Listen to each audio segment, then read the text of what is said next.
வரக்கூடியவர் அந்த மக்களுக்கு வாதாடி பல்வேறு திட்டங்களை இந்த தொகுதியிலே பெற்றுத் தந்தார். திருமதி சந்திரபிரபா அவர்கள் எம்எல்ஏ இருக்கின்ற பொழுது சட்டமன்றத்திலே பேசி அந்த தொகுதி மக்களுக்கு பல்வேறு திட்டங்களை பெற்றுத் தந்தவர் சகோதரி சந்திரபிரபா. திரு வி.ஜி. கணேசன் அவர்கள் புதிதாக வேட்பாளர் நிறுத்தப்பட்டிருக்கின்றோம். அவர் மக்களிடத்தில் எளிமையாக பழகக்கூடியவர். நீங்கள் கூப்பிட்ட குரலுக்கு ஓடோடி வந்து உதவி செய்யக்கூடிய நற்பண்பு கொண்டவர் வி.ஜி. கணேசன். திரு சேதுபதி அவர்கள் நகர கழக செயலாளர் இருக்கின்றார். மக்களிடத்தில் இனிமையாக பண்ணக்கூடியவர். அந்த தொகுதியில் இருக்கிற மக்களுக்கு தேவையான நன்மைகளை செய்வதற்காக எப்பொழுதும் கூப்பிட்ட குரலுக்கு ஓடோடி வரக்கூடியவர் திரு சேதுபதி அவர்கள். இந்த 5 பேர்களுக்கும் 2 லட்சத்தை வாக்களித்து வெற்றி பெறுகிறார். நம்முடைய சின்னம் பொன்மனச்சம்மாள் புரட்சி தலைவர் எம்ஜிஆர் சின்னம், அம்மாவின் சின்னம், உழைப்பாளின் சின்னம், தொழிலாளியின் சின்னம், வெற்றி சின்னம். வாக்களிப்பீர். அதே போல நம்முடைய அனைத்து இந்திய அண்ணா திராவிட முன்னேற்ற கழக தலைமையில் அமைக்கப்பட்ட தேசிய ஜனநாயக கூட்டணியில் அங்கம் வைக்கின்ற மரியாதைக்குரிய தமிழக மக்கள் முன்னேற்ற கழகத்தின் சார்பாக ராஜபாளையம் சட்டமன்ற தொகுதியிலே போட்டியிடுகிறார் டாக்டர் பிரிசிலா பாண்டியன் அவர்கள். எங்கே இருக்கின்றார்? உங்கள் முன் அவருடைய கணவர் திரு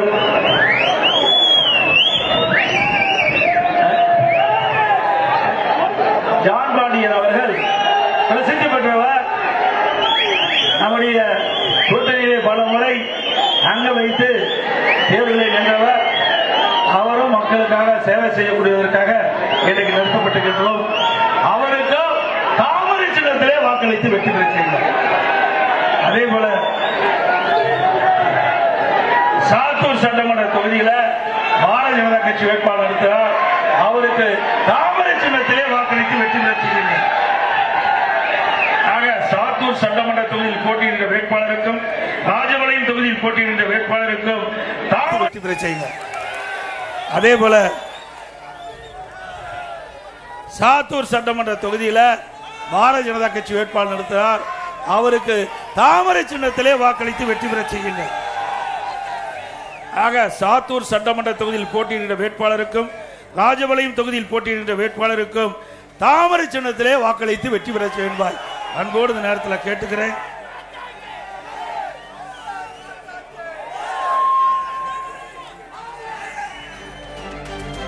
இன்னைக்கு சிவகாசினா தமிழ்நாடு முழுவதும் நம்முடைய ஞாபகத்துக்கு வருவது பட்டாசு தொழில்.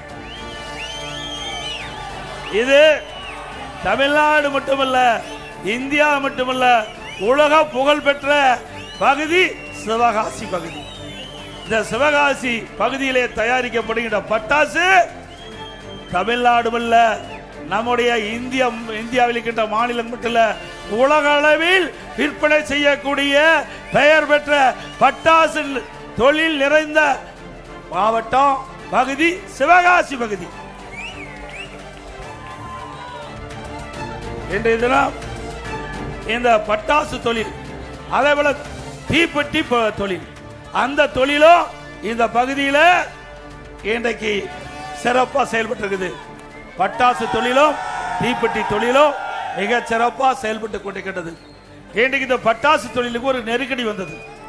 அப்பொழுது நெருக்கடி வந்த பொழுது திரு ராஜேந்திர பாலாஜி அவர்கள் அமைச்சராக இருந்த காலகட்டத்தில், நான் முதலமைச்சர் இருந்த பொழுது மத்தியிலே கிட்டத்தட்ட சுமார் 20 எம்பிகளோடு நம்முடைய திரு தம்பத்துறை எம்பி அவர்கள் தலைமையில் திரு ராஜேந்திர பாலாஜி அவர்கள் சம்பந்தப்பட்ட துறை மத்திய அமைச்சரை சந்தித்து இந்த பட்டாசு விற்பனைக்கு எந்த தடையும் இருக்கக்கூடாது, அதற்காக மத்திய அரசு உடனடி நடவடிக்கை எடுக்க வேண்டும் கோரிக்கை கொடுத்தது அதிமுக அரசு இருக்கின்ற பொழுது. அப்படி இந்த பட்டாசு தொழிலை காப்பாற்றுவதற்காக நீதிமன்றத்தில் மூத்த வக்கீலை வச்சு வாதாடிய அரசாங்கம் அதிமுக அரசாங்கம். இந்த தொழில் தான் பல லட்சம் பேர் ஈடுபட்டிருக்கிறாங்க. தீப்பெட்டி தொழில பல்லாயிரக்கணக்கான பேர் ஈடுபட்டிருக்கிறாங்க. 2 தொழிலும் பிரதான தொழில், விவசாயமும் இந்த பகுதியில் நிறைந்து இருக்கின்றது. ஆக பட்டாசு தொழில், அதே போல தீப்பெட்டி தொழில், அதே போல அச்சகம் நிறைந்த தொழில், அதே போல வேளாண் பெருமக்கள் நிறைந்த பகுதி. இந்த பகுதியில் வாழ்கின்ற மக்களுக்கு அவருடைய தொழில் பாதிக்காத அளவுக்கு அம்மாவுடைய அரசு நடவடிக்கை எடுக்கப்பட்டு வந்தது. மீண்டும் உங்களுடைய மகத்தான் ஆதரவின் பேரில் அதிமுக ஆட்சி அமைந்தால் இந்த தொழில் பாதுகாக்கப்படும். அதே போல காவிரி குண்டாறு இன்றைக்கு மேட்டூர் அணையிலிருந்து வெளியேறுகின்ற உபரி நீரை இந்த காவிரி குண்டாறு திட்டத்தின் மூலமாக கால்வாய் வெட்டி அங்கே இருக்கிற ஏரிகள் குளங்கள் நிரப்பப்பட்டு நிலத்தடி உயர்ந்து குடிப்பதற்கு தேவையான நீர், வேளாண்மைக்கு தேவையான நீர். இந்த பகுதியெல்லாம் ஒரு வறண்ட பகுதி. இந்த வறண்ட பகுதியை செழுமையான பசுமையான பகுதியாக உருவாக்குவதற்கு காவிரி குண்டாறு திட்டத்தை கொண்டு வந்த அரசாங்கம் அதிமுக அரசாங்கம். இன்றைக்கு வேண்டும் என்று திட்டமிட்ட அரசியல் காழ்ப்புணர்ச்சியின் காரணமாக இந்த திட்டத்தை முடக்கி வைத்திருக்கின்றது திரு ஸ்டாலின் தலைமை இருக்கின்ற அரசாங்கம். மீண்டும் அதிமுக ஆட்சி மலரும். இந்த காவிரி குண்டாறு திட்டம் நிறைவேற்றப்படும். இந்த விருதுநகர் மாவட்ட மக்கள் பல பேர் இந்த காவிரி குண்டாறு திட்டத்தில் பயன்பெறுவார்கள். இது ஒரு சாதாரண திட்டம் இல்ல. 14,000 கோடி இந்த திட்டத்திற்காக அரசாங்கம் நிதி ஒதுக்கீடு செய்யப்பட்டது. நானே நேரடியாக வந்து இந்த திட்டத்திற்கு அடிக்கல் நாட்டப்பட்டு திட்டத்தை துவக்கி வைத்தேன். ஆனால் இவ்வளவு பெரிய திட்டத்தை வேண்டுமென்றே திட்டமிட்டு விவசாயிகளுடைய விரோதியாக இருக்கின்ற அரசாங்கம், விவசாயிகளை வஞ்சிக்கின்ற அரசு திமுக அரசு என்பதை இன்றைக்கு இந்த திட்டத்தை முடக்குவதிலிருந்து தெளிவாக தெரிகிறது. விவசாய குடிமக்களும் பொதுமக்களும் சிந்தித்து பார்க்க வேண்டும். 14,000 கோடி ஒரே திட்டத்திற்கு மாநில அரசாங்கத்திலிருந்து நிதி ஒதுக்கீடு செய்யப்பட்டு அந்த திட்டத்தை நிறைவேற்றுகின்ற பொழுது ஆட்சி மாற்றம் ஏற்பட்டு ஆட்சிக்கு வந்த திராவிட முன்னேற்ற கழகம் திட்டத்தை முடக்கி இருக்கின்றது. மீண்டும் உங்களுடைய மகத்தான ஆதரவின் பேரில் அதிமுக ஆட்சி வளர்ந்தவுடனே காவிரி குண்டாறு திட்டம் நிறைவேற்றப்படும். விருதுநகர் மாவட்டம் பசுமையாக காட்சியளிக்கும். அதே போல நம்முடைய மாவட்டத்தில் இருக்கின்ற அப்பொழுது அமைச்சராக திரு ராஜேந்திர பாலாஜி அவர்கள் கோரிக்கை ஏற்று, அப்பொழுது இருந்த சட்டமன்ற உறுப்பினருடைய கோரிக்கை ஏற்று சுமார் 400 கோடியில மருத்துவக் கல்லூரி மருத்துவமனையை கொண்டு வந்து சாதனை படைத்தோம். 400 கோடி இந்த அரசு மருத்துவக் கல்லூரி மருத்துவமனையில் உயர்தர சிகிச்சை அளிக்கக்கூடிய அளவிற்கு அங்கே மருத்துவ கருவிகள் வாங்கி கொடுக்கப்பட்டது அதிமுக அரசாங்கத்திலே. நம்முடைய ஆட்சி மாற்றம் ஏற்பட்ட பிறகு ஸ்டிக்கர் ஒட்டி இந்த அரசாங்கம் திறந்ததுதான் இந்த ஆட்சியுடைய சாதனை. கொண்டு வந்தது அதிமுக ஆட்சி. அதை காலதாமதம் செய்து திறந்தது திராவிட முன்னேற்ற கழகம். சிந்தித்து பாருங்க. ஆட்சிக்கு வந்து 5 ஆண்டு காலம் நிறைவு பெற்று விட்டது. தமிழகத்தில் ஒரு அரசு மருத்துவக் கல்லூரி மருத்துவமனை கூட கொண்டு வர முடியல. அதிமுக ஆட்சி கிட்ட பொழுது நான் முதலமைச்சர் இருந்த காலகட்டத்தில் சகோதரர் திரு ராஜேந்திர பாலாஜி அவர்கள் என்னுடைய அமைச்சரவையில் இடம்பெற்றிருந்த காலகட்டத்தில் ஒரே ஆண்டில் 11 அரசு மருத்துவக் கல்லூரி மருத்துவமனை கொண்டு வந்து சாதனை படைத்தோம். இந்தியாவில் ஒரு மாநிலத்தில் ஒரே ஆண்டில் 11 அரசு மருத்துவக் கல்லூரி மருத்துவமனை கொண்டு வந்த வரலாறு கிடையாது. அந்த வரலாற்றை படித்ததும் அதிமுக அரசாங்கம். அம்மா இருக்கின்ற பொழுது 2011 2016 வரை 6 மருத்துவக் கல்லூரி மருத்துவமனை கொண்டு வந்தாங்க.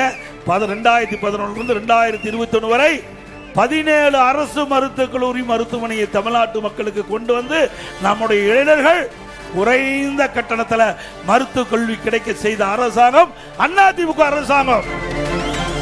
அது மட்டுமல்ல, இன்றைக்கு அரசு பள்ளியிலே படிக்கின்ற மாணவர்கள், ஏழை குடும்பத்தைச் சேர்ந்தவர்கள், விவசாயி தொழிலாளி, இன்றைக்கு பட்டாசு தொழில் ஈடுபட்டுகின்ற தொழிலாளி, அச்சகத்திலே பணிபுரிகின்ற அவருடைய குழந்தைகள், அதே போல தீப்பெட்டி தொழில் ஈடுபட்டுகின்ற அவருடைய குழந்தைகள், அந்த குழந்தையுடைய கனவு மருத்துவராக வேண்டும் என்று, அந்த கனவை நனவாக்க வேண்டும் என்ற அடிப்படையிலே எதிர்க்கட்சிகள் கோரிக்கை வைக்கல, பொதுமக்கள் கோரிக்கை வைக்கல. அனைத்து இந்திய அண்ணா திராவிட முன்னேற்ற கழக அரசு 7.5% உள்ளிடுவதற்கை கொண்டு வந்து சட்டம் இயற்றப்பட்டு அமுல்படுத்தப்பட்டு இன்றைய தினம் 3000 நம்முடைய மாணவ மாணவிகள், அரசு பள்ளி படித்தவர்கள் மருத்துவ கல்வி கிடைக்க செய்த அரசாங்கம் அதிமுக அரசாங்கம். இந்திய வரலாற்றில் ஏழை மாணவர்கள் மருத்துவ கல்வி கிடைக்க செய்த ஒரே அரசாங்கம் அதிமுக அரசாங்கம். அது மட்டுமல்ல, இந்த மருத்துவ கல்வி இடம் கிடைச்சாலும் அவர்கள் அந்த மருத்துவ கல்வி கட்டணத்தை செலுத்த முடியாத நிலையிலே இருக்கின்ற அடித்தட்டில் இருக்கின்ற அந்த ஏழை மாணவர்கள், அந்த மாணவ மாணவியுடைய நிலையை நான் அறிந்தவுடன் இந்த 7.5% உள் இடஒதுக்கீட்டில் இடம் கிடைத்த மாணவ மாணவிகளுக்கு அந்த மருத்துவ கல்வி கட்டணத்தை அரசாங்கமே செலுத்தும் என்று அறிவிப்பை கொடுத்து ₹1 செலவில்லாம அரசு பள்ளியை படிக்கின்ற மாணவர்கள் இன்றைக்கு மருத்துவ கல்வி கிடைக்க செய்த அரசாங்கம் அதிமுக அரசாங்கம். இப்படி ஏதாவது ஒரு திட்டத்தையாவது தமிழ்நாட்டில் இருக்கின்ற ஏழை மக்களுக்கு இந்த அரசாங்கம் செய்ததா? செய்ததாங்க? நல்லா சத்தமா சொல்லுங்க தம்பிய. அதே போல இன்றைக்கு சட்ட ஒழுங்கு சந்தி சிரிக்குது. உண்மைதானே? இன்னைக்கு மக்களுக்கு பாதுகாப்பு இருக்குதா? சிறுமிகளுக்கு பாதுகாப்பா? பெண்களுக்கு பாதுகாப்பா? பாட்டிமாருக்கு பாதுகாப்பா? இப்படிப்பட்ட கேவலமான ஆட்சி தொடர வேண்டுமா? சட்ட ஒழுங்கு டிஜிபி, நிரந்தர டிஜிபி நியமிக்க முடியல. ஒரு கையிலாகாத அரசாங்கம், திறமையற்ற அரசாங்கம், பொம்மை முதலமைச்சர் தமிழகத்தை ஆண்டு கொண்டிருக்கின்ற காரணத்தினாலே சட்ட ஒழுங்குக்கு நிரந்தர டிஜிபி கூட நியமிக்க முடியாத ஒரு கேவலமான அரசாங்கம் திமுக அரசாங்கம். இன்னைக்கு சட்ட ஒழுங்கு சிறப்பா இருந்தா தான் ஒரு நாடு வளர்ச்சி அடையும். ஆனா இந்த அரசாங்கத்தை பத்தி, இந்த திமுக அரசாங்கத்துக்கு அதை பத்தி எல்லாம் கவலை இல்லை. குடும்பத்தை பற்றி தான் கவலை. எப்பொழுதும் சிந்தனை திரு ஸ்டாலின் அவர்களுக்கு தன் குடும்பத்தில் இருக்கிறவர்களுக்கு ஆட்சி அதிகாரத்துக்கு வர வேண்டும் என்ற சிந்தனையில் செயல்படுகின்ற திரு ஸ்டாலினுடைய அரசு தொடர வேண்டுமா? ஆக நாட்டு மக்களை பாதுகாப்பிலே கவனம் செலுத்த வேண்டும். ஆனா இன்றைய முதலமைச்சர் அதையெல்லாம் கவலைப்பட்டதா தெரியல. பல முறை நான் சட்டமன்றத்தில் பேசியாச்சு, பத்திரிகை வாயிலாக பேட்டி கொடுத்தாச்சு, ஊடகத்தின் வாயிலாக பேட்டி கொடுத்தாச்சு. ஆனால் இதுவரை நிரந்தர டிஜிபி நியமிப்பதற்கு இந்த அரசு எந்த முயற்சியும் எடுக்கவில்லை. அதனால நீதிமன்றம் போனோம். நீதிமன்றம் போய் கூட நீதிமன்றம் உத்தரவு கொடுத்து கூட இன்னும் நிரந்தர டிஜிபி நியமிக்கவில்லை. ஆக இப்படிப்பட்ட ஒரு மோசமான அரசாங்கம் தமிழகத்திலே தேவையா? அதே போல எங்கே பார்த்தாலும் போதைப் பொருள் இல்லாத இடமே கிடையாது. உண்மைதானுங்க? எங்க பார்த்தாலும் கஞ்சா விக்குது. கஞ்சா பல வடிவத்தில் வந்தாச்சு. மாத்திரை வடிவத்தில் வருதுன்னு சொல்றாங்க, சாக்லேட் வடிவத்தில் வந்து சொல்றாங்க, திரவ வடிவத்தில் வந்து சொல்றாங்க. இப்படி பல ரூபத்தில் இன்றைக்கு கஞ்சாவில் தயாரிக்கப்பட்டு இன்றைக்கு மாணவர்கள், பள்ளி மாணவர்கள், கல்லூரி மாணவர்கள், பொதுமக்கள் இந்த கஞ்சாவை பயன்படுத்தியதால் அவர் வாழ்க்கை சீரழிகிறது. அப்படிப்பட்ட ஒரு மோசமான ஆட்சி தமிழகத்திலே தொடர வேண்டுமா? பல முறை சட்டமன்றத்தில் நான் பேசிவிட்டேன், ஊடகத்தின் வாயிலாக இந்த அரசுக்கு எச்சரிக்கை விடுத்தேன். ஆக நம்முடைய குழந்தைகள் தான் நமக்கு செல்வம். அப்படிப்பட்ட குழந்தைகள் நம் கண் முன்னே சீரழியக்கூடிய காட்சி இந்த ஆட்சியிலே பார்க்கப்படுகிறது. இதையெல்லாம் தடுத்து நிறுத்த வேண்டும் என்று சொன்னால் அனைத்து இந்திய அண்ணா திராவிட முன்னேற்ற கழக ஆட்சி தமிழகத்திலே மலர வேண்டும். அண்ணா திமுக ஆட்சி மலர்ந்தால் 3 மாதத்தில் இந்த கஞ்சா முழுவதையும் தமிழகத்தில் ஒடுக்கப்படும். இன்றைக்கு போதைப் பொருள் முழுமையாக தமிழகத்திலே அகற்றப்படும். 3 மாதத்தில் கஞ்சா எங்கும் இல்லாத அளவிற்கு நடவடிக்கை எடுக்கின்ற அரசாக அண்ணா திமுக அரசு இருக்கும். அதோட இன்றைக்கு திராவிட முன்னேற்ற கழகத்திலே ஒரு டிஜிபி இருந்தார். அந்த டிஜிபி ஒரு அறிக்கை வெளியிட்டார், கஞ்சாவை நான் ஒழிப்பேன் அப்படின்னு. நானும் நினைச்சேன், பரவாயில்ல, இந்த டிஜிபியாவது, சட்ட ஒழுங்கு டிஜிபியாவது நாம கொடுக்கின்ற குரலுக்கு மரியாதை கொடுத்து இந்த கஞ்சாவை ஒழிப்பதற்கு நடவடிக்கை எடுக்கிறான்னு சொல்லி அவர் 2.0 அப்படின்னு ஒன்று அறிவிச்சார். பிறகு 3.0 அறிவிச்சார். பிறகு 4.0 அறிவிச்சார். கடைசியில ஓ போட்டு ரிட்டையர் ஆயிட்டார். கஞ்சா ஒழிச்ச மாதிரி இல்ல. ஏன்னா கஞ்சா விற்கிறவங்க எல்லாம் பெரும்பாலும் ஆளுங்கட்சிக்கு துணை நிற்கிறவங்க கஞ்சாவை விற்கிறாங்க. அப்புறம் எங்க கஞ்சாவை கட்டுப்படுத்த முடியும்? காவல்துறை எவ்வளவு முயற்சி பண்ணுச்சு, ஒன்னும் நடக்கல. அது மட்டும் இல்ல, காவல்துறைக்கே பாதுகாப்பு இல்ல. போதை ஆசாமியால எகிரி எகிரி காவல்துறை அதிகாரிகளை அடிக்கிறாங்க. இப்படிப்பட்ட அவலமான ஆட்சி தொடர வேண்டுங்களா? அதே போல இன்றைக்கு பாத்தீங்களா போதைப் பொருள், இன்றைக்கு போதை ஆசாமியால் எங்க பார்த்தாலும் கொலை நடக்குது, கொலை நடக்குது, வழிப்பறிவு நடக்குது. பாலில் சீண்டல் நடக்காத நாளே இல்ல. சிறுமிகளுக்கே பாதுகாப்பு இல்ல. 2 வயசு குழந்தை கூட விட்டு வைக்க மாட்டேங்கிறாங்க இந்த காம கொடுகள். சிந்திச்சு பாருங்க, இப்படி ஒரு மோசமான ஆட்சி. இதற்கு என்ன காரணம்? ஆளுகின்ற தலைமையிலே பொறுப்பில் இருக்கின்றவர்கள் இன்றைக்கு சரியான முறையிலே சட்ட ஒழுங்கை பாதுகாக்க தவறிய காரணத்தினால் இப்படிப்பட்ட ஒரு மோசமான நிகழ்வுகள் தமிழகத்திலே நடந்து கொண்டிருக்கிறது என்பதை நாம் எண்ணி பார்க்க வேண்டும். இதற்கெல்லாம் முற்றுப்புள்ளி வைக்கின்ற ஒரே தேர்தல் சட்டமன்ற பொது தேர்தல். அது மட்டுமல்ல, நான் வரும்போது நம்முடைய குழந்தைகள்லாம் இந்த பணியில காட்டுறாங்க.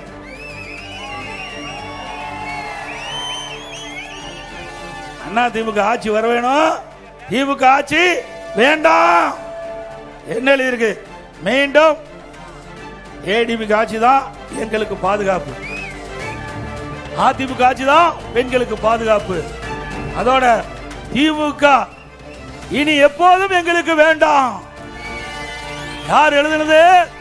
நம்முடைய குழந்தைகள், நம்முடைய பெண்கள் குழந்தைகள்.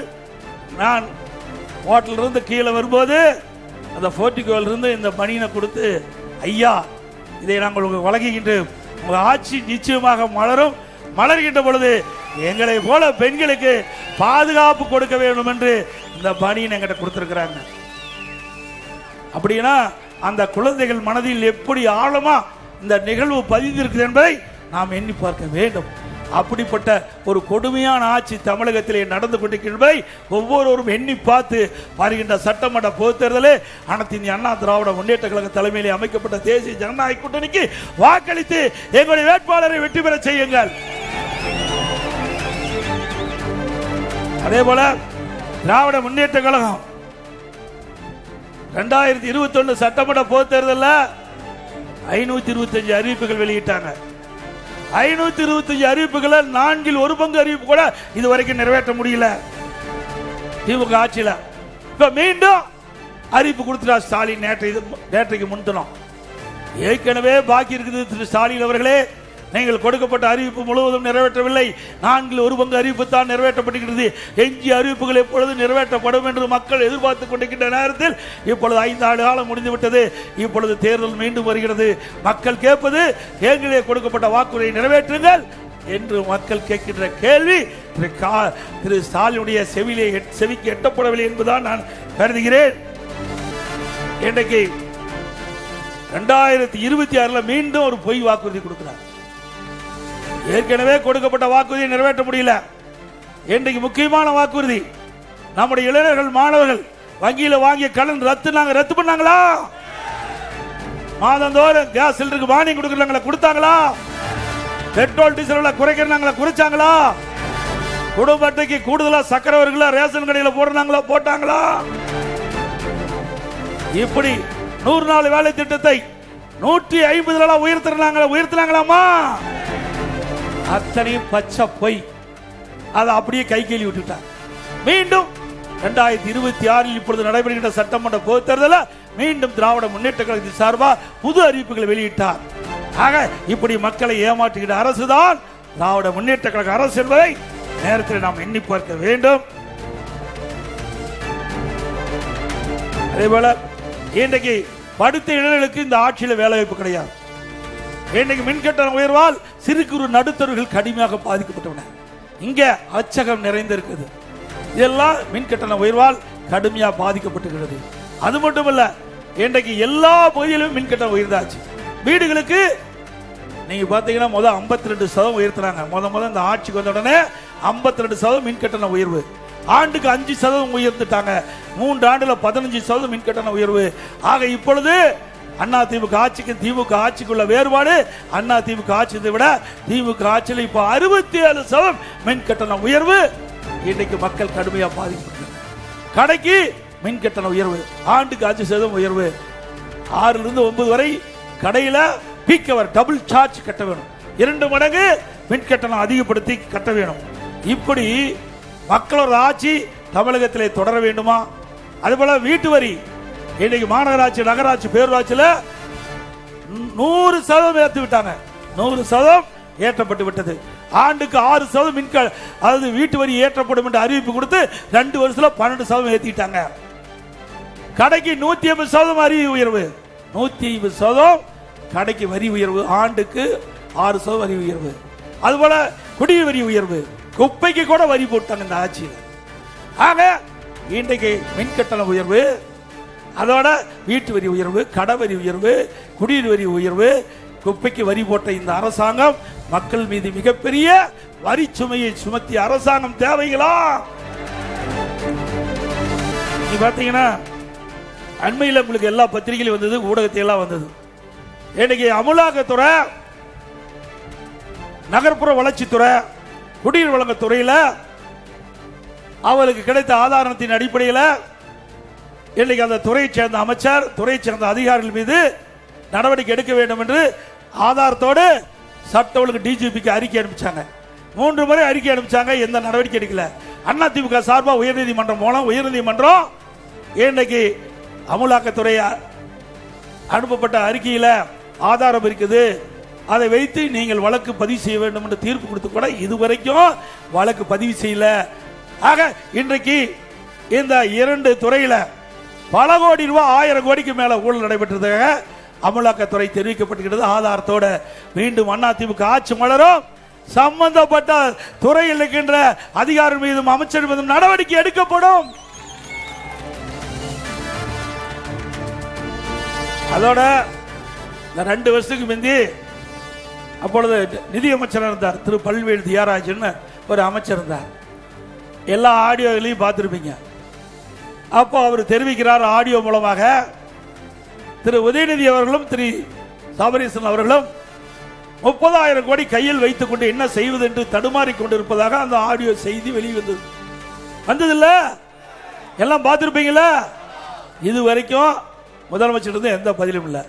ஆக ஆட்சிக்கு வந்து 2 வருஷத்துல 30,000 கோடி கொள்ளையடிச்சிருக்காங்கன்னா இந்த அரசாங்கம் எவ்வளவு பணம் மக்களுடைய வரி பணத்தை கொள்ளையடித்திருப்பா என்பதை நீங்கள் எண்ணி பார்க்க வேண்டும். நாம சொல்லலைங்க, தமிழ்நாட்டுடைய நிதியமைச்சர் திரு ஸ்டாலின் அமைச்சர்கள் இடம்பெற்றுகின்ற நிதியமைச்சர் சொன்ன செய்தி ஆடியோ மூலமாக வெளியில் வந்திருக்கிறது. இப்படி ஊழல் நிறைந்த ஆட்சி தொடர வேண்டுமா?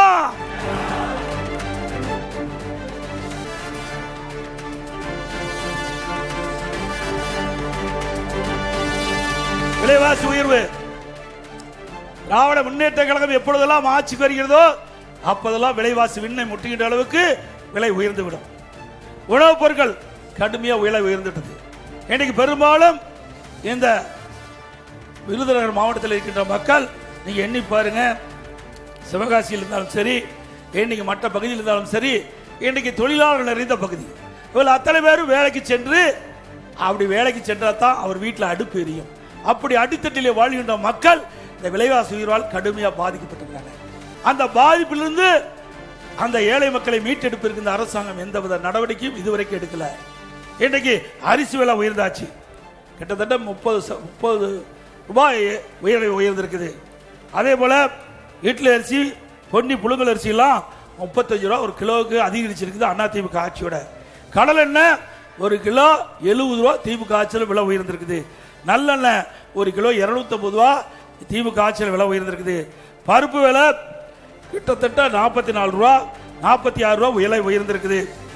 அதே போல உளுத்தம் பருப்பு கிட்டத்தட்ட 41 ரூபா விலை உயர்ந்திருக்குது. இப்படி உணவுப் பொருட்களுடைய விலை விண்ணை முட்டிக்கிட்ட அளவுக்கு விலை உயர்ந்திருக்குது. ஆனால் இதை குறைப்பதற்கு இந்த அரசு எந்த நடவடிக்கை எடுக்கல. இதனால ஏழை மக்கள் கடுமையா பாதிச்சிருக்கிறாங்க. இதே அதிமுக அரசு இருக்கின்ற பொழுது, இப்படி உணவுப் பொருள் விலை ஏறுகின்ற பொழுது அதற்கென்று ஒரு நிதி 100 கோடி ரூபாய் ஒதுக்கி, விலை கட்டுப்பாட்டு நிதி என்ற ஒரு நிதியை ஒதுக்கி, எந்த உணவுப் பொருள் விலை ஏறுகிறதோ அந்த உணவுப் பொருள் எந்த மாநிலத்தில் விலை குறைவாக இருக்கிறதோ அங்க போய் கூட்டுறவுத்துறையின் மூலமாக கொள்முதல் செஞ்சு கொண்டு வந்து தமிழ்நாட்டில் கூட்டுறவுத்துறை மூலமாக விற்பனை செஞ்சு அந்த விலை உயர்வை தடுத்த அரசாங்கம் அதிமுக அரசாங்கம். இப்படி மக்களை பற்றி சிந்திக்காத அரசாங்கம் தேவைங்களா? ஏழை மக்களை வாட்டி வைக்கின்ற அரசாங்கம் தொடர வேண்டுமா? பார்த்தாலும் ஸ்டாலின் சொல்றார், திமுக ஆட்சி தான் சூப்பர் ஆட்சி, இந்தியாவுக்கே முதன்மையான ஆட்சி திமுக ஆட்சி. எதுல ஊழல் செய்வதில் நம்பர் 1 ஆட்சி திமுக ஆட்சி. உண்மைதானே? டாஸ்மாக்ல ஊழல், பல துறைகளின் ஊழல், ஊழல் நிறைந்த அரசாங்கம் திமுக அரசாங்கம். இந்தியாவில் பல மாநிலம் இருக்குது. ஆனால் திரு கருணாநிதி அவர்கள் முதலமைச்சர் இருந்த காலகட்டத்தில் ஊழலுக்காக கலைக்கப்பட்ட ஒரே அரசாங்கம் திமுக அரசாங்கம். உண்மைதானே? எந்த அரசாங்கம் இதுவரை ஊழலுக்காக கலைக்கப்படல. திமுக அரசாங்கம் தான் கலைக்கப்பட்டிருக்கிறது. ஊழலில் ஊற்றுக்கண் திமுக, திமுகனா ஊழல், ஊழல்னா திமுக, ரெண்டையும் பிரிச்சு பார்க்க முடியும். அப்படி ஒன்னோட ஒண்ணு மெர்ஜி ஆயிட்டு. அப்படிப்பட்ட திமுக அரசாங்கம் மீண்டும் தொடர வேண்டுங்களா? அப்புறம் கடன் வாங்குறதுல கவலைப்படுறதே இல்லை. தலைக்கு மேல போயாச்சு. ஜான் போன என்ன மூலம் போன கிராமத்தில் சொல்ற மாதிரி 5 லட்சம் கோடி கடன் வாங்கி வச்சுட்டாரு. மகாராஷ்டிரா 5 லட்சம் கோடி கடன் வாங்கி வச்சுட்டாரு. இதையெல்லாம் நாம தாங்க கட்ட வேணும். எல்லாம் வர்றீங்க, வேடிக்கை பார்க்குறீங்க, நாங்கள் பேசுறத கேட்கற நினைக்காதீங்க. உங்களுடைய தலையில் சுமத்தப்பட்ட கடன் 5 லட்சம் கோடி. 5 லட்சம் கோடி சாதாரண விஷயம் இல்லைங்க. தமிழகத்தில் 73 ஆண்டு காலம் பல கட்சிகள் தமிழகத்தை ஆண்டு இருக்குது, ஆட்சி புரிந்து இருக்குது. 2021 வரை தமிழகத்தினுடைய கடன் அளவு 4,85,000 கோடி. திமுக ஆட்சிக்கு வந்து 2021 இருந்து 2026 வரைக்கும் 5 ஆண்டுல 5 லட்சம் கோடி கடன் வாங்கியிருக்கிறாங்க. அப்படின்னா இந்த ஆட்சியில எப்படி கடன் வாங்கப்பட்டது என்பதை நாம் ஒவ்வொருவரும் சிந்திக்க வேண்டிய காலம் இந்த காலகட்டம். சிந்திச்சு பார்க்க வேண்டும். இப்படிப்பட்ட ஒரு கேடுகட்ட அரசாங்கம் தேவையா? அதோட ஸ்டாலின் சொல்லுகிறார், எங்களுக்கு மத்திய அரசாங்கம் பணம் கொடுக்கலீங்க. ஏங்க நீங்க கடன், நாங்களும் தான் ஆட்சி செஞ்சோம், இவ்வளவு கடன் வாங்கலையே. கொரோனா காலங்க, ஒரு வருடம் அரசாங்கத்துக்கு 1 ரூபாய் வரி வரிவாய் கிடையாது. 1 ரூபாய் வரி வரிவாய் கிடையாது. உங்களுக்கு அத்தனை பேருக்கும் தெரியும். கொரோனா காலத்தில் வெளிவர முடிஞ்சுதா? சொல்லுங்க, வெளிவர முடிஞ்சுதா? ஒரு வருஷம் ஒரு முகத்தை ஒருத்தர் பார்க்க முடியல. இன்றைக்கு காட்டிலே எளிதாக பரவக்கூடிய வைரஸ் நோய் கொரோனா வைரஸ் நோய். அந்த நோய் ஒருவரை தாக்கப்பட்டால் உயிருக்கு ஆபத்து.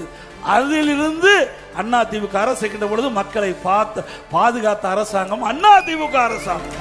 விலை மதிக்க முடியாத உயிரை நாங்கள் காப்பாற்றணும். அப்படி இந்த அரசாங்கத்துக்கு ஏதாவது சோதனை வந்ததா? நான் முதலமைச்சராக பதவி ஏற்கின்ற பொழுது கடுமையான வறட்சி, குடிப்பதற்கு கூட தண்ணீர் கிடையாது. அந்த காலகட்டத்திலும் மக்களுக்கு தடையில்லாம பாதுகாக்கப்பட்ட தண்ணீரை கொடுத்தோம். இரண்டாவது, கடுமையான புயல் டெல்டா மாவட்டம் முழுவதும் புரட்டி போட்டு போய்விட்டது. விவசாயிகள் பெரிய பாதிப்பு, பல வீடுகள் சேதமடைந்து உடைமைகளுக்கு பாதுகாப்பு இல்லை, உடைமைகள் எல்லாம் சேதமடைஞ்சது. அதற்கு தேவை நிவாரணத்தை கொடுத்தோம். அதுக்கு பிறகு கொரோனா, ஒரு வருஷம் வருவாய் வருமானம் கிடையாது, டாஸ்மாக் கடையில் வருமானம் கிடையாது, ஜிஎஸ்டியில் வருமானம் கிடையாது, கலால் வருமானம் கிடையாது, ரோட் டாக்ஸ் வருமானம் கிடையாது, பத்திரப்பதிவு வருமானம் கிடையாது. 1 ரூபாய் வரி வருவாய் இல்லாம ஆட்சி செய்த ஒரே அரசாங்கம் அதிமுக அரசாங்கம். கொரோனாவுக்காக 40,000 கோடி செலவு. கொரோனா வைரஸ் பரவலை தடுப்பதற்கு அதிமுக அரசு 40,000 கோடி செலவழிச்சது. இவ்வளவு செலவழிச்சும் அதிமுகவில் நிதி நிலைமை மோசமில்லாத பாதுகாத்தோம். இந்தியாவிலேயே நிதி நிலைமை சரியாக இருந்த அரசாங்கம் அதிமுக அரசாங்கம் என்று பெயர் பெற்றது. கொரோனா காலம், இன்றைக்கு ஏழை மக்களுக்கு வேலை வாய்ப்பு இல்லை, அவர்கள் பாதிக்கப்படக்கூடாது என்பதற்காக தமிழகத்தில் இருக்கின்ற சுமார் 2 கோடிக்கு மேல் இருக்கின்ற ரேஷன் அட்டைதாரருக்கு விலையில அரிசி ரேஷன் கடையில் கொடுத்தோம், விலையில சக்கரை கொடுத்தோம், விலையில எண்ணெய் கொடுத்தோம், முதற்கட்டமா 1000 ரூபாய் குடும்ப அட்டைக்கு கொடுத்தோம். இப்படி ஏழைகளை பாதுகாத்த அரசாங்கம் அதிமுக அரசாங்கம். உண்மைதானே? அதே நேரத்தில் தைப்பொங்கல் வந்தது. அந்த காலகட்டத்தில் எல்லா குடும்பத்துக்கும் 2500 ரூபாய் கொடுத்த அரசாங்கம் அதிமுக அரசாங்கம். அந்த காலகட்டத்தில் பள்ளிகள் திறக்கப்படல, கல்லூரிகள் திறக்கப்படல, மாணவர்கள் மன உளைச்சல் இருந்தாங்க. என்னுடைய கவனத்துக்கு வந்த உடனே பள்ளியில் படிக்கின்ற மாணவர்கள் அனைவருக்கும் ஆல் பாஸ் போட்டு கொடுத்தோம். கல்லூரியில் படிக்கின்ற மாணவருடைய கல்வி பாதிக்க கூடாது என்பதற்காக ஆன்லைன்ல வகுப்பு நடத்தணும், ஆன்லைன்ல தேர்வு நடத்தணும். சிறப்பா நம்முடைய மாணவர் தேர்வு எழுதி பட்டம் பெற்றாங்க. இது அதிமுக ஆட்சியுடைய வரலாறு. ஒரு அரசாங்கம் எப்படி செயல்பட வேண்டும் என்பதற்காக உதாரணமாக இருக்கின்ற அனைத்து இந்திய அண்ணா திராவிட முன்னேற்ற கழக அரசாங்கம். அப்படி இந்த ஆட்சியில் ஏதாவது பிடிய பிரச்சனை வந்ததா? எழுத கொரோனா வந்ததா?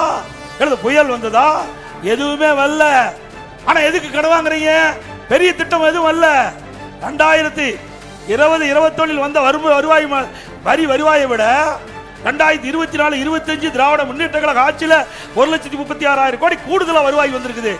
கூடுதலா வருவாய் வந்தாச்சு, கடன் அதிகமா வாங்குறீங்க, புதிய திட்டம் எதுவும் வரல. அப்படின்னு இந்த பணம் எங்கேயா போச்சு? போற இடத்துக்கு போயிட்டு, போற இடத்துக்கு உங்களுக்கு எந்த இடத்துக்கு போகணும் எல்லாமே தெரியும், தெரியுமில்ல? ஆக இப்படிப்பட்ட ஆட்சி தேவையா? மக்களுடைய பணத்தை சுரண்டுகின்ற ஆட்சி தேவையா?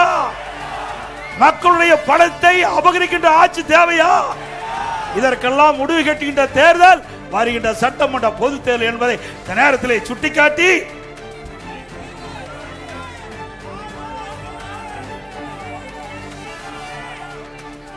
அதிமுக ஆட்சி மலர்ந்தவுடன் பல்வேறு அறிவிப்புகள் வெளியிட்டோம். இன்றைக்கு வரிவாய் உயர்வு, விலைவாசி உயர்வு, இதனால் மக்கள் பாதிக்கப்பட்டிருக்கிறாங்க. அந்த பாதிப்பிலிருந்து மக்களை மீட்டெடுப்பதற்கு எல்லா குடும்ப அட்டைக்கும் அதில் இருக்கின்ற குடும்ப தலைவிக்கு வங்கியிலே ஒவ்வொரு குடும்ப அட்டைதாரருக்கும் 10,000 ரூபாய் வங்கியிலே செலுத்தப்படும். இப்பொழுது குடும்ப தலைவிக்கு 1000 ரூபாய் கொடுப்பதா அறிவிச்சிருக்கிறாங்க. இது உடனே கொடுக்கல, 28 மாசம் கழிச்சு தான் கொடுத்தாங்க. இதுவும் நான் தொடர்ந்து பிரதான எதிர்க்கட்சி என்ற முறையில எங்களுடைய சட்டமன்ற உறுப்பினர்கள் தொடர்ந்து சட்டமன்றத்தை கேள்வி கேட்டோம், பொதுக்கூட்டத்தில் பேசணும், அதிமுக பொதுக்கூட்டத்தில் பேசணும், பத்திரிகையில் பேட்டி கொடுத்தோம், அறிக்கை வெளியிட்டோம். வேற வழி இல்லாம 28 மாசம் கழிச்சு தான் திராவிட முன்னேற்ற கழகத்தின் சார்பாக 2021ஆம் ஆண்டு கொடுக்கப்பட்ட அறிவிப்பின்படி அந்த மாதந்தோறும் குடும்ப தலைவிக்கு 1000 ரூபாய் கொடுத்தாங்க. அதுவும் அதிமுக ஆட்சி தான் வாங்கி கொடுத்தது, தானா கொடுக்கல திமுக. அதுவும் அதிமுக வாதாடி போராடி தான் மாதந்தோறும் 1000 ரூபாய் குடும்ப தலை கிடைக்குது. இப்ப அது 2000 ரூபாயாக உயர்த்தப்படும். எல்லா குடும்பத்தையும் ஃப்ரிட்ஜ் விலையில்லாம வழங்கப்படும், குளிர்பதன பெட்டி விலையில்லாம வழங்கப்படும். அதே போல வேலைக்கு செல்லுகின்ற பெண்கள் குறித்த நேரத்தில் பணிக்கு போக வேண்டும். பணி முடிந்து வீடு திரும்புவதற்காக இன்றைக்கு 5 லட்சம் அம்மா இருசக்கர வாகனம் மாநிலத்தில் வழங்கப்படும். ஒவ்வொரு அம்மா இருசக்கர வாகனத்துக்கு 25,000 ரூபாய் மானியம் கொடுக்கப்படும். இன்றைக்கு நம்முடைய குடும்ப அட்டைதாரருக்கு வருஷத்துக்கு 3 சிலிண்டர் விலை இல்லாம வழங்கப்படும். ஒவ்வொரு பொங்கல் என்றும் பொங்கல் தொகுப்போடு 1000 ரூபாய் பொங்கல் பரிசு வழங்கப்படும். இன்றைக்கு பெண்கள் தான் நகர பேருந்துல கட்டணம் இல்லாம பயணம் செய்யறாங்க. அதிமுக ஆட்சி வந்த உடனே ஆண்களும் நகர பேருந்துல கட்டணம் இல்லாம பயணம் செய்யலாம். அதே போல தீபாவளி என்று நம்ம பெண்களுக்கும் நம்முடைய தாய்மார்களுக்கும் அற்புதமான பட்டு புடவை வழங்கப்படும்.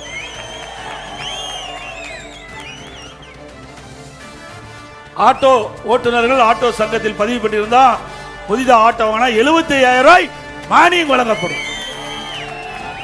நகர பகுதியில் நடைபாதை ஓரமாக கடை வைத்திருக்கின்ற கூட்டுறவு சங்கத்தில் வாங்கிய கடன் தள்ளுபடி செய்யப்படும். புதிதாக 2 லட்சம் வரைக்கும் எந்த ஜாமீனும் இல்லாம கடன் வழங்கப்படும். மாற்றுத்திறனாளிகள் கூட்டுறவு சங்கத்தில் வாங்கிய கடன் முழுவதும் தள்ளுபடி செய்யப்படும். அதே போல தற்போது குடும்ப அட்டைக்கு விலையெல்லாம் அரிசி வழங்குறோம். அதிமுக ஆட்சி வளர்ந்த உடனே இனி பருப்பும் எண்ணெய் சமையல் எண்ணெயும் விலையில்லாமல் வழங்கப்படும். ரேஷன் கடையில் 120 அதிமுக ஆட்சி வேண்டுகோளை ஏற்று மத்திய அரசாங்கம் 100 நாள் வேலை திட்டத்தை 125 நாளாக உயர்த்தது. அதை 125 150 நாளாக அதிமுக ஆட்சி அந்த வேலை நாட்களை உயர்த்தப்படும் என்ற அறிவிப்பை வெளியிட்டு